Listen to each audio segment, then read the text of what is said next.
A gente sabe que para você ser um bom profissional, o que você precisa ter? Você precisa ter as hard skills e as soft skills. Então, o que são hard skills e soft skills? As hard skills são as nossas competências técnicas, então é a nossa formação, os cursos que a gente fez, né? A nossa experiência. Tudo isso daí compõe as nossas hard skills. Então, são os nossos conhecimentos que a gente domina tecnicamente, né? E aí, a gente tem as soft skills. Esse é um termo que ainda não é muito conhecido por todos, é bastante conhecido pelas áreas de RH, né? Mas traduzindo, são as nossas competências comportamentais. Então, existe uma pesquisa da Michael Page que mostra que 91% das pessoas, olha que número alto, pessoal, 91% das pessoas são contratadas pelo currículo, porém, são demitidas por problemas comportamentais. E o que são, Lucedile, esses problemas comportamentais? Então, por exemplo, né, a sua capacidade de negociar, a sua capacidade de gerar empatia, que é se colocar no lugar do outro, compreender a dor do outro, né, compreender o momento da outra pessoa e você se ajustar nessa relação, né, a comunicação assertiva, comunicação é uma das soft skills mais importantes, porque não adianta você ser muito bom tecnicamente, se você não sabe comunicar, se você não sabe passar, vender suas ideias, tudo isso vai por água abaixo, né? Porque você não consegue passar. Então, a sua capacidade de ser resiliente, uma das habilidades mais buscadas agora no período de pandemia, principalmente nos profissionais, é a adaptabilidade. A adaptabilidade, a flexibilidade, que é o quê?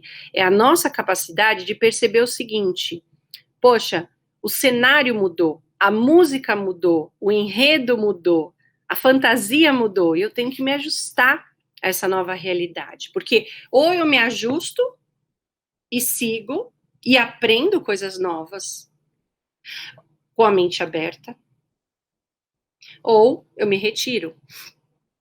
Simples assim, né? Ontem, conversando com uma coach é a pessoa que passa pelo processo de coaching, né? Então, eu conduzo vários processos de coaching, aonde o objetivo é pegar a pessoa num patamar e levar ela para um outro patamar. Então, a gente define um objetivo. Como que você quer estar daqui 3 meses? Né? Onde você quer chegar? Como que você quer estar agindo daqui 3 meses? Quais são as soft skills que você precisa trabalhar para você se tornar um profissional melhor? E principalmente uma pessoa mais humana, uma pessoa que está a serviço. Então, as soft skills são muito valorizadas. Para vocês terem uma ideia, já desde 2017, iniciou uma tendência já grande de, principalmente as empresas de ponta, elas estão contratando cada vez mais pelas soft skills e não mais pelas hard skills. Então, por exemplo, se uma empresa tiver 2 candidatos, né? Candidato A, ele tem hard skills muito boas, estudou em ótimas escolas, tem uma experiência muito legal de experiência profissional e tudo mais, mas ele não tem todas as soft skills que são necessárias para aquele cargo.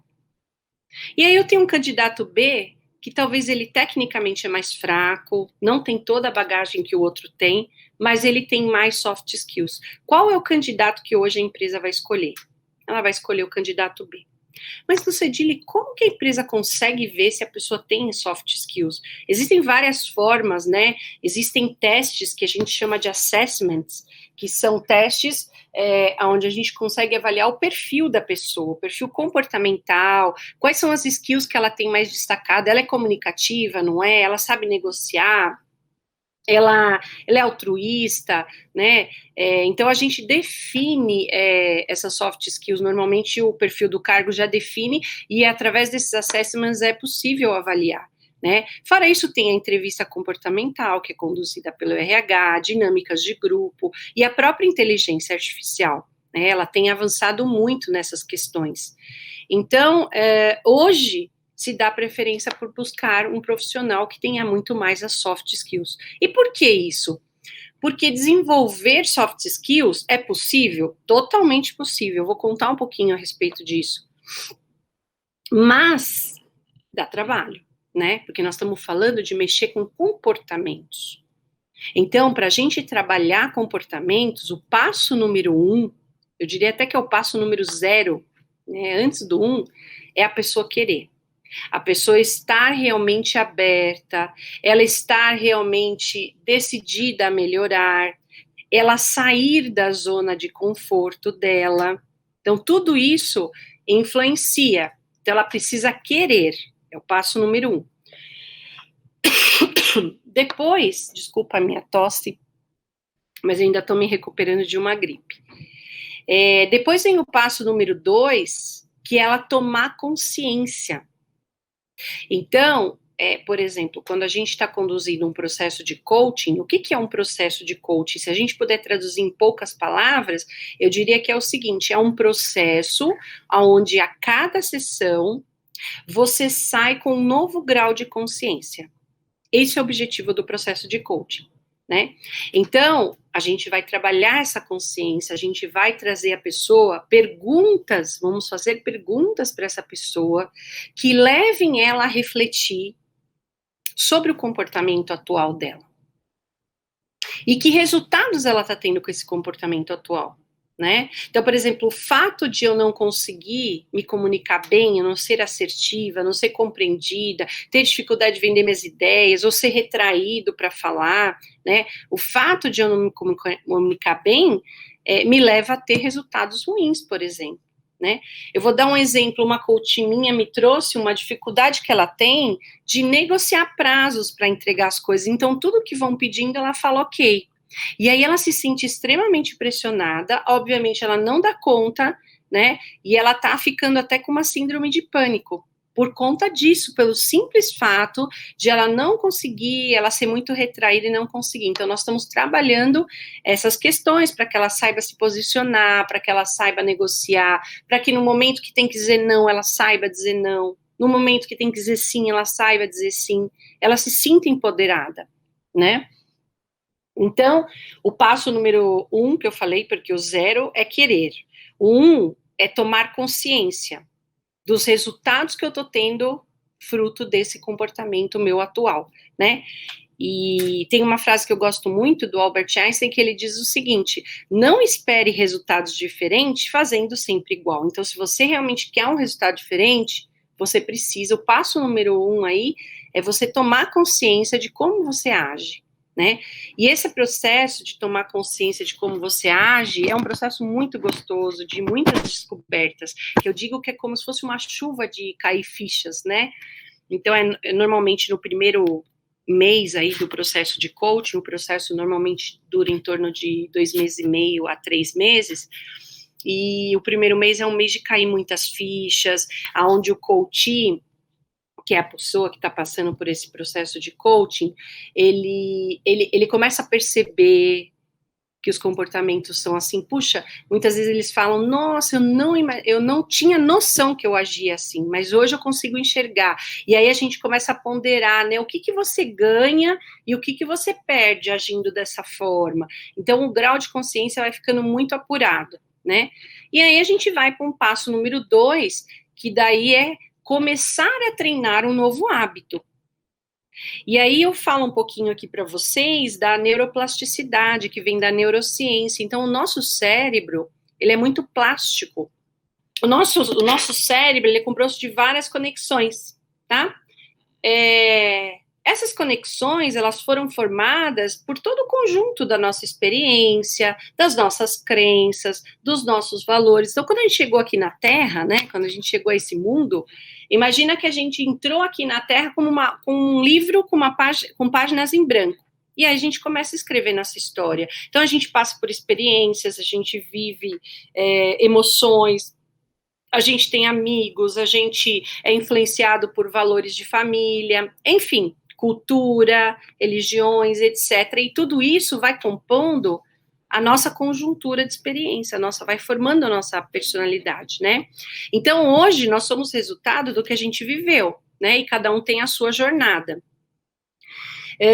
Então, eu posso estar aí, né, nessa minha jornada, eu posso ter desenvolvido algumas crenças que me limitam a minha visão, que me limitam a minha forma de pensar, né? Então, por isso que um processo de autoconhecimento, seja um coaching ou mesmo uma terapia também, com certeza, é um processo de Not so profundo long ago, autoconhecimento. É many muito bom scientists que a gente believe that the possa brain sempre did not change after investir childhood, nisso para nós. that Acho it que é o was maior hardwired presente que a and gente pode fixed dar by the para a time we gente. became Isso a adults. gente leva com a gente, né? A gente poder ir evoluindo, porque afinal a gente veio para isso. A gente veio para fazer um serviço aqui na Terra, né, para prestar algum tipo de, realizar uma missão aqui, um propósito, e aí uma hora a gente vai embora. Então, investir em autoconhecimento e desenvolvimento pessoal é algo que nos realiza muito, muito mais do que ter bens materiais. Claro que para cada pessoa o valor é diferente, mas é algo que eu quero colocar uma sementinha aí para vocês pensarem, né? Not so long ago, many scientists believed that the brain did not change after childhood, that it was hardwired and fixed by the time we became adults. But recent advances in only the last decade now tell us that this is simply not true. The brain can and does change throughout our lives. It is adaptable, like plastic. Hence, neuroscientists call this neuroplasticity. How does neuroplasticity work? If you think of your brain as a dynamic, connected power grid, there are billions of pathways or roads lighting up every time you think, feel, or do something. Some of these roads are well travelled. These are our habits, our established ways of thinking, feeling, and doing. Every time we think in a certain way, practice a particular task, or feel a specific emotion, we strengthen this road. It becomes easier for our brains to travel this pathway. Say we think about something differently, learn a new task, or choose a different emotion. We start carving out a new road. If we keep travelling that road, our brains begin to use this pathway more, and this new way of thinking, feeling, or doing becomes second nature. The old pathway gets used less and weakens. This process of rewiring your brain by forming new connections and weakening old ones is neuroplasticity in action. The good news is that we all have the ability to learn and change by rewiring our brains. If you have ever changed a bad habit or thought about something differently, you have carved a new pathway in your brain and experienced neuroplasticity firsthand. With repeated and directed attention towards your desired change, you can rewire your brain.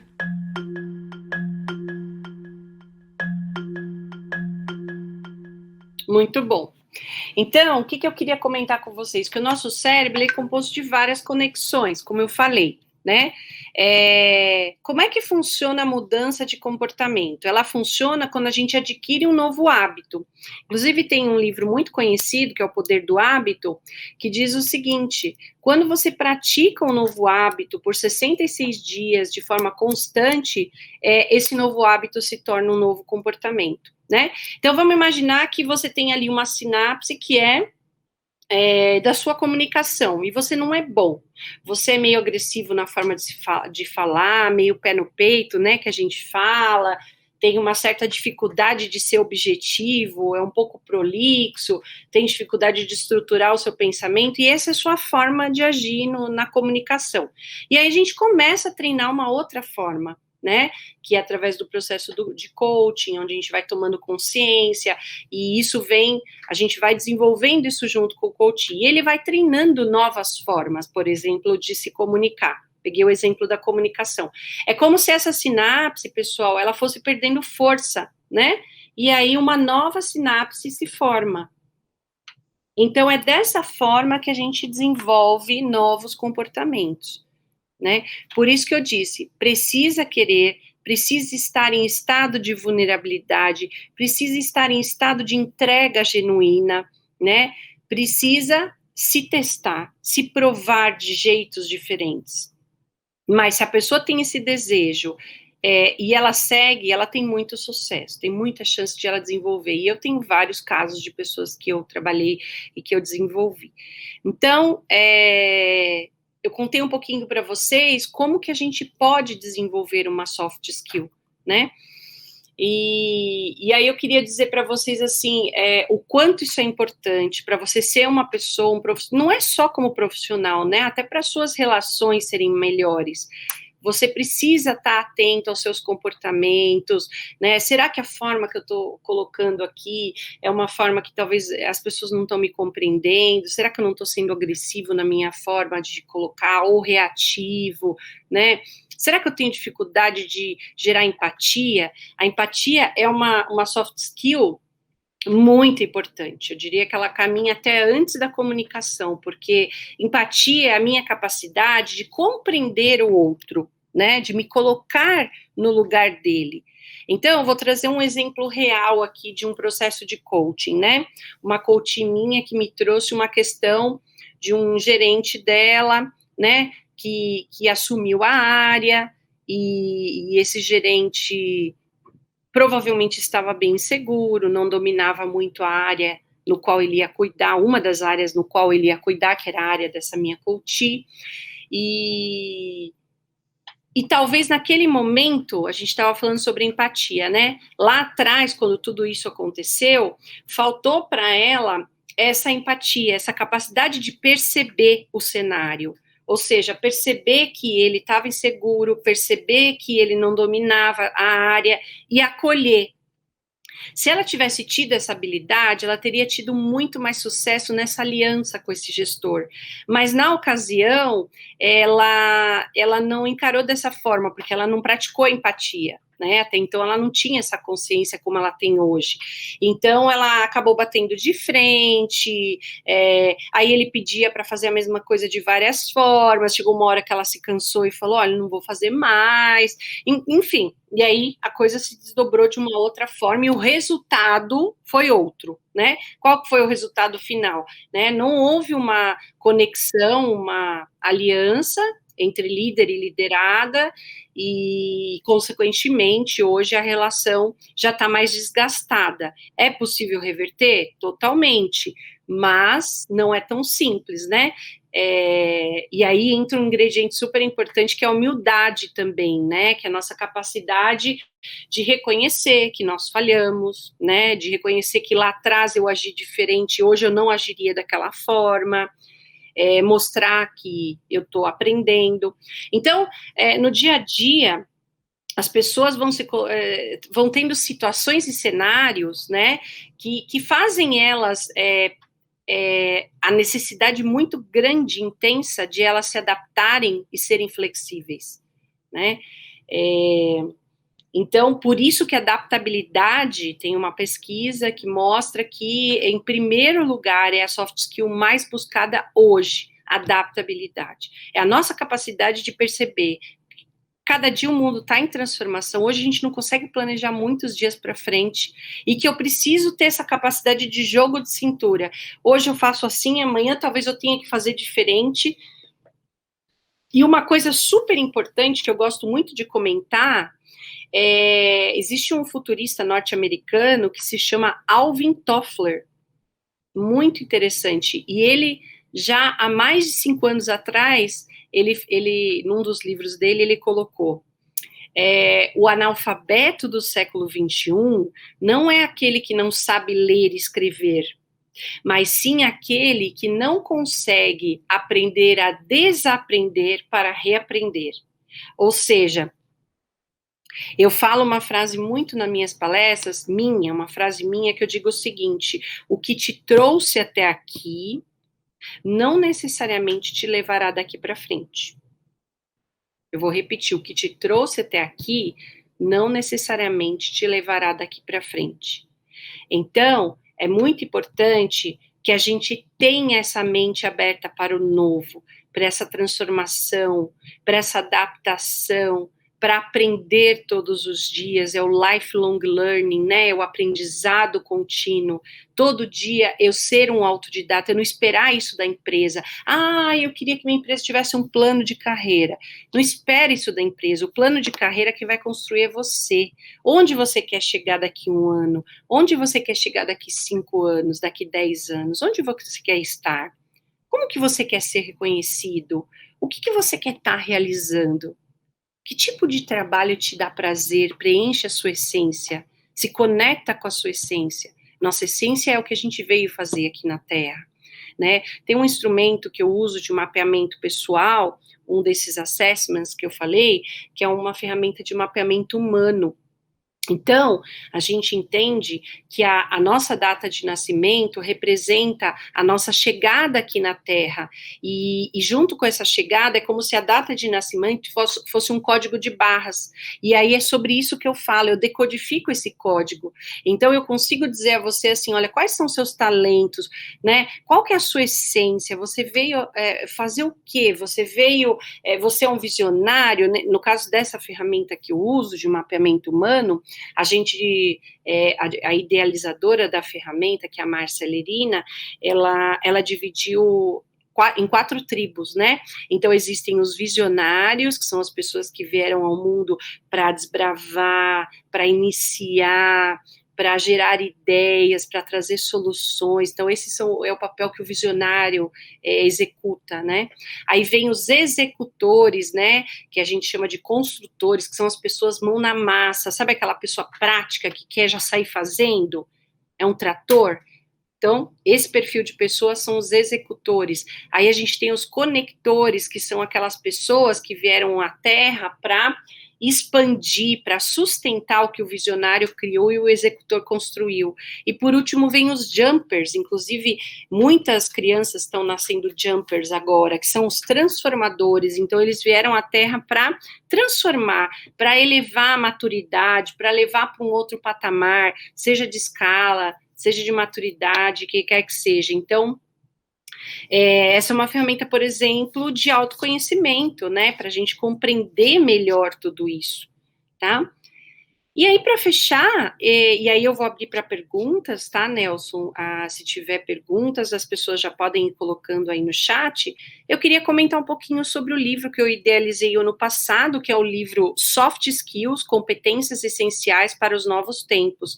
Então, eu idealizei esse livro fruto dessas dores que eu vejo no dia a dia das empresas. Então, eu vejo muitas pessoas, seja de vários níveis hierárquicos, desde diretores até cargos operacionais, pessoas sendo demitidas por questões comportamentais. Você vê que, tecnicamente, ele era muito bom, a pessoa dominava, conhecia da área dele, sabia do negócio, mas teve problemas de relacionamento. E isso levou ela a ser demitida. Então, vendo essa dor muito presente no meu dia a dia, já há mais de 20 anos visitando empresas de diversos portes, então isso acontece desde a grandona até a pequenininha, né? Eu resolvi, então, criar esse livro, que eu idealizei o ano passado, onde eu convidei especialistas de altíssimo nível e cada um trouxe o seu maior conhecimento sobre uma determinada soft skill. Então, eu, por exemplo, falo sobre reinvenção, porque a minha carreira foi de muita reinvenção.